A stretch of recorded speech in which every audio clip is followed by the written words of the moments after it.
book lovers, it's Jenny at Julia Baby Jen with some Readathon updates.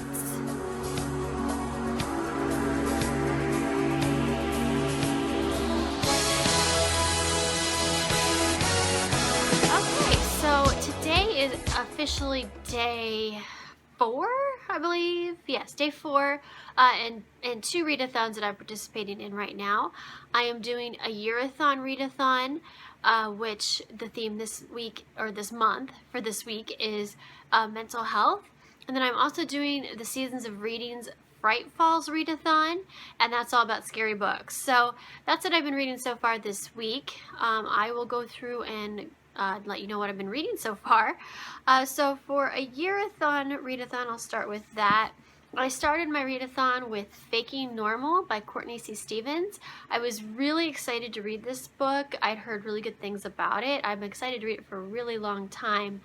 And then I read it and it was good, but I was a little disappointed. It wasn't as good as I was hoping. So that's probably my own fault for having expectations. I try not to go into things with expectations, and then I do, and yeah. So anyway, this book is about a teenage girl who has been raped over the summer. The reader is kind of left guessing on a lot of details, and especially who did it, but it becomes very clear that it's somebody that she knows. And you're kind of left the whole book wondering which male in her life it is. I kind of suspected from the beginning, and then about halfway through I thought, well, maybe not. I started thinking, I'm like, that just doesn't, I couldn't believe that it could be that person. And then at the end I was right all along. So there's a little bit of a mystery factor to it, which kind of kept me reading, which was helpful. She suffers from, obviously she doesn't tell anybody, so she's hiding it, and instead of, she's basically self-mutilating herself, a form of cutting, but she's basically scratching her neck with her fingernails until it bleeds. So that's kind of her mental issue in the book. So the book is about her trying to cope and move on. Meanwhile, a neighbor, well, a childhood, not really a friend, but acquaintance, their moms were best friends. His name is Bodhi. His parents, his dad beat his mom, and at the beginning of the book it starts out at the mom's funeral. His dad has killed his mother, and his dad's arrested. So she and Bodhi, like, he's called the Kool-Aid Kid, and he's not a popular kid and doesn't have any friends or anything, and he's called the Kool-Aid Kid because he dyes his hair in Kool-Aid colors all the time.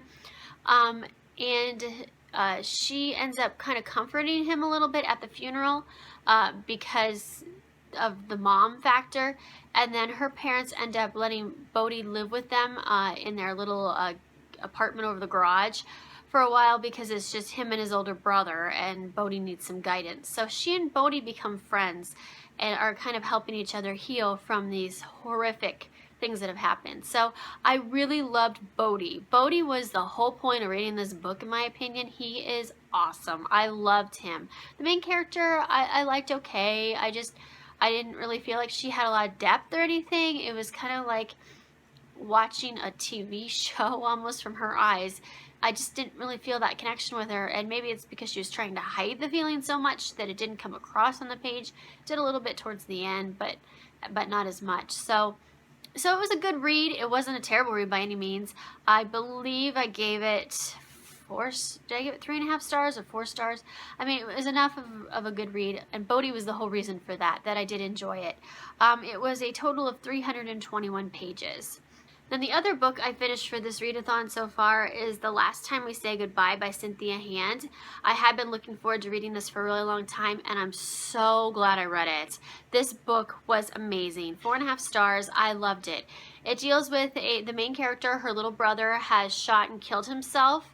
So this takes place like, I think 8 weeks after the death, and her trying to move on from that. She's not doing a very good job. She's cutting all the people off in her life. She's broken up with her boyfriend. And you're left with, there's a little bit of mystery here too, because she keeps talking about this text that she got, and I assumed pretty quickly what it was, and I was right. but I felt so terrible for her. Oh, this was such a sad story. And it's based in part on the author's own experiences. I guess she had a little brother who killed himself when she was a teenager. The stories are different. She makes that very clear. Her family is not this family. But she used that as the basics of the emotions for this book, and it really came across. I completely felt like this whole book had been a real event. I got so absorbed in the story. I read it in one evening. I loved it. It made me cry at the end. It was so emotional. So if you want to read a really good book about teen suicide and that really gets the emotions across, and doesn't treat it with kid gloves, but it's still entertaining in a way, this is the book. It's really good. It's one of the better books I've read, contemporaries I've ever read. And it was a total of 386 pages. So far for this readathon, I read a total of 689 pages. So the other readathon I'm working on is Frightfall, and I am enjoying this. So it's kind of funny because I'm reading these really kind of sad books and I'm reading really scary books, and I've kind of been going back and forth, and I'm kind of glad I have, because I think if I was sticking completely to scary or completely to if I was sticking completely to sad, yeah, I'm honestly getting just a little bit bored already of reading sad books, so I need to read something good here. So anyway, not that these haven't been good, they've been good, but so for Frightfall, I've read Dearly Departed by Leah Habel, and I loved this book way more than I thought. It is a zombie futuristic steampunk book, which is odd, but I really liked it. I loved the world building in it. I would have liked a little bit more, but I did like it. I love the characters. I love the whole scenario. It was great. I feel like the only negative that I can come up with in it is the action. Could have used a little more action. There was a lot of places where it was dragging on a little bit. It was very detailed, which I really appreciate that. It's a pretty long book. It's 470 pages, but it does have some sequels, which I think I'm going to try to read. I did enjoy this. I haven't heard anything about this book. One of my friends did say that she read it and liked it. And I say that if you like zombie steampunk, this is a really good one. I think it's definitely worth the read. I gave it 4 stars. And the other book I've read for Frightfall is As Red as Blood by Salis Amaka. This is a Finnish writer, so this has been translated. It is a mystery.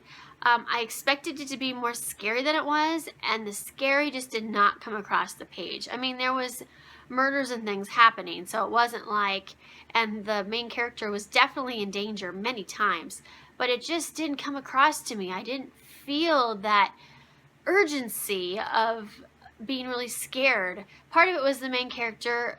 She kind of reminded me of the girl in with the dragon tattoo.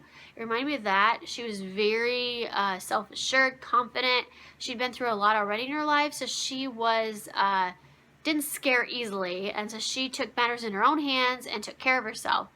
And while I really liked that about her, it felt like she was almost a cartoon. I mean, it just didn't come across the page that she had any emotions at all, and I needed that to connect with her, and I didn't get any of it. I felt like I got a lot more emotion out of her sidekick girl character, who's basically a dumb blonde, but not so dumb as you would think, but act like she's dumb, that gets caught up in the whole thing.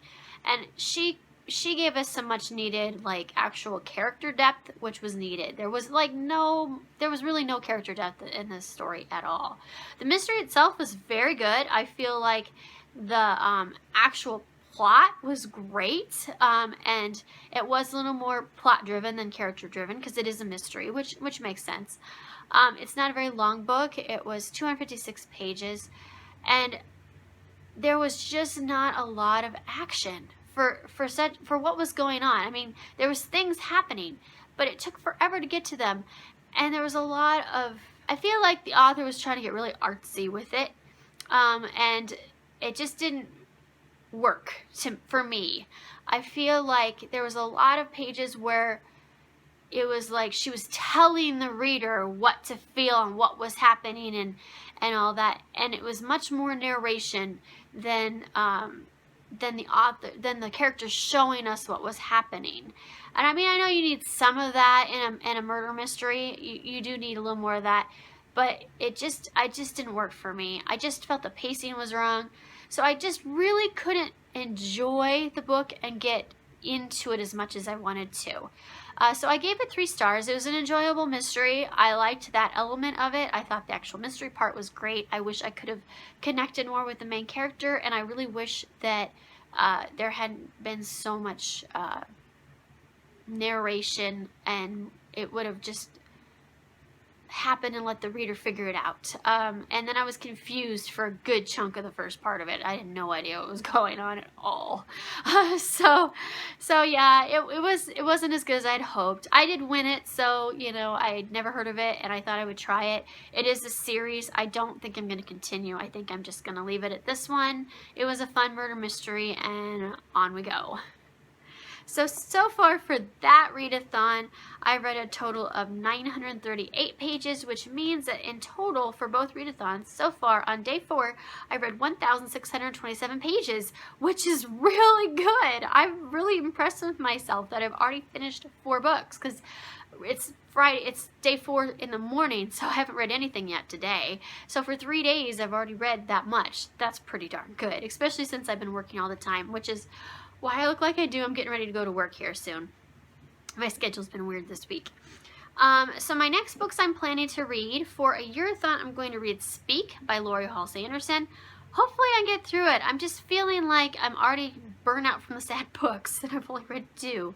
I'm hoping I can get through it. I think my plan was to read this and then read 13 Reasons Why, and then if I had time to read Crank by Ellen Hopkins. And I think I'm going to read this because it's a shorter one, and then I think I'm going to just move right on to Crank, because I think I have a feeling it'll be more of what I need right now. I know 13 Reasons Why is going to be very sad, so if I get to that one, great, but I think I'm going to move on this one and then Crank, just because I feel like I need a little break from the emotions. And then for the fall, the next book I'm going to read is Miss Peregrine's Home for Peculiar Children, which will be a reread. This is a really fun book, and that's what I need right now. I'm glad I picked these books for the readathon, because I had a feeling I was going to need something more fun and a little lighter. And these are definitely dark and strange and unusual, but in a fun way. These are fun books, so I will enjoy my reread of this. So that's what I'm planning on reading. I'm not sure if I'm going to do any more updates for the rest of the week. I may do one, well, I kind of do one with my Friday reading video. I think I'm going to do an update and a Friday reading all in one thing. And maybe I'll do one over the weekend. Well, so far, I'm very happy with my progress already. I have 11 books on my TBR. Again, that was being ambitious in case I had enough time, and I've already read 4. So I feel like I can get through most of it. I don't know if I'll get through all of it, but I'll get through most of it. So, yay! Excited. Anyway, I hope you all have a good day, and I will talk to you later. Bye. Darkness falls across the land. The midnight hour is close at hand. Creatures crawl in search of blood to terrorize.